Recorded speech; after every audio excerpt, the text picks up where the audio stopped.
Hi everyone, it's Lynn from the Stitch TV show. So I'm going to do another episode of Shop My Stash, and I know everybody seems to like these. So this is a quilt that I just did for my cousin's second child, and it's a little girl. But I wanted to tell you how I kind of came to this decision-making process. First of all, I had this panel, which was 4 of these cute little prints, and there was a hedgehog and a squirrel, and you can't see it, but there's a fox and an owl, and they were very cute. And so I'm looking at this going, I wonder what I can do to, match that. And one of the techniques you can do is pull a color from the panel itself, which is green. So I pulled a green for the panel itself. And I said, okay, here's green, and I love this green, it's very cute, but I was wondering if, and it's kind of a yellow green, so one of the tricks that I use, and one of the color combinations that I really enjoy and like doing, is a split complementary color combination.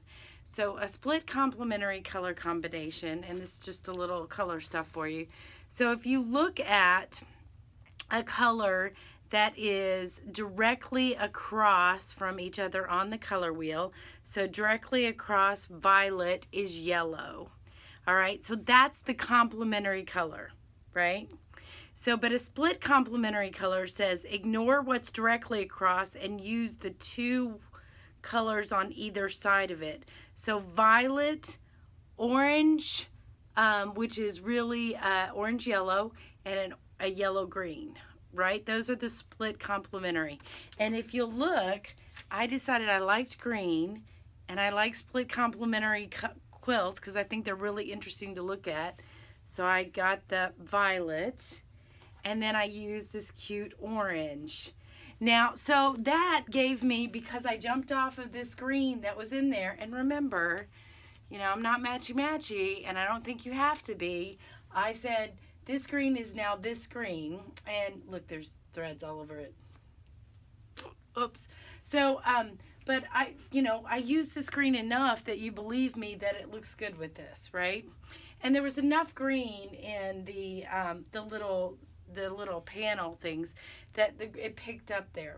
And then I used a very neutral background, which is kind of the same, matched kind of the same grayish blue background that was in the panel itself.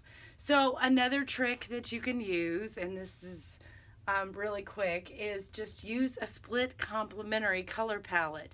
Go dig out that color wheel that you have from whatever, 3rd grade, where you learned that red, yellow, and blue are primary, and all that kind of stuff, and look at it. The color wheel can help you decide. So I just consistently use the orange, the green, and the violet together. And then I was teaching a beginner class, and so in the class, the first block we do is this rail block. So I taught them how to do that. So I used my colors to teach them how to do that.